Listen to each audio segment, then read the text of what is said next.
understand what it is to be single, ongoing for a long time. Lonely, sitting in front of the television, no one to plan things with, no one to go for it with. It's horrible.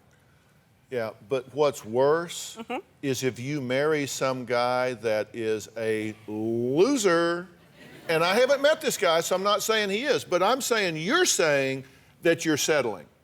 Would you have married this guy in your 20s? No. Would you have married him in your 30s? Probably not. Okay, so... But what's a loser, Dr. Phil? Is there really a person who is a loser? I don't know. Let's talk about it. I don't believe that. I think that everybody has redeemable qualities, black and white. There's no loser people. Well, hold on. let me introduce April. She is a dating expert specialist, top of the game, right here in LA. What do you want to say? My question is, you want to have a child with this man? Yes. Would you go into business with him? Uh-huh. So this man who has issues, you want to bring a child into a marriage of this. So that's also teaching your child that it's okay. And let's also talk about the definition of settling. It's not teaching the child anything yet, because we're doing things to work on. We're doing therapy, we're doing this, we're doing all kinds of things to work on all of those issues as we move toward having a child. I've never seen a woman marry a man and marry him for his potential for goodness. Well, okay, how old are you? On the other side. How old are you? Sorry, Dr. Phil. Yeah, you know what, Sharon, I'm 40 and I'm just walking down the aisle Yeah, in you're 30 40. days. I'm almost and 50. I did not settle. It's a little bit different. Okay, you're no, 40, hold and on. Wait, I just want to say to her, you don't know what kind of problems your husband has after you get married. Yes, I do, sweetie. I'm just saying, I don't want women to get the impression that they should settle, because you don't have to settle. No, that's what I want to talk about. You're 40. Okay. But let me tell you, I don't care if you're 70. If you're marrying somebody with the idea that you're going to fix him... I didn't say that. You didn't hear me say that. Let me tell you, I didn't say you said it. Okay. I said if. Did you hear the if? I did hear that. Because you talk a lot and listen very little. You want to listen to what I'm saying. No. That's not fair, Dr. Phil. I listened to you, and I answered from what you said. No, you didn't. I said if. Okay, you're right. I'm sorry. If you are making the decision that you're going to marry somebody that you recognize is less than what you would have accepted earlier with the idea of fixing him, would that be a bad plan?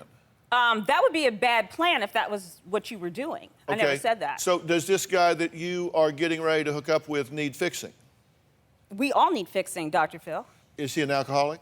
He is. Is he abusive? Do they deserve love? Is he abusive? I plead the fifth on that. Does he have attachment disorder? He has attachment disorder. Okay, do you know what attachment disorder is? I certainly do. I've read all about it. Tell me about it. An attachment disorder, he's adopted.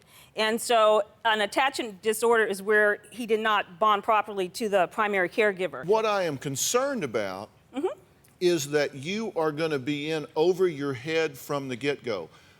Adult males with attachment disorder oftentimes have a borderline personality, or they have narcissism, or they have dependent personalities, they have antisocial, sociopathic adjustments. These are people that have a real difficult time forming a bond and a relationship with somebody in a sustainable way. That's true.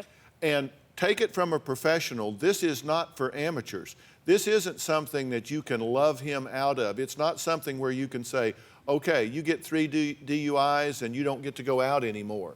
I mean, these are things that can get real ugly real fast. And it has gotten real ugly. But does he not deserve love because of it? Does he not deserve to be married or have a person who loves him because of that? He deserves to be loved.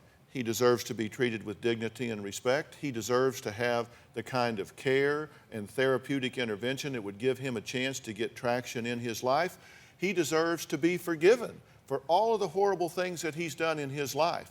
But that doesn't mean that he deserves for you to marry him and have a baby because you are desperate. I'm not, well.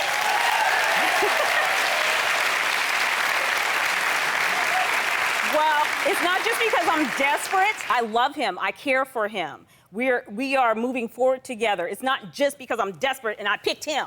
Do you have a story or a question for me? Click the link in the description and tell me what in the world is going on.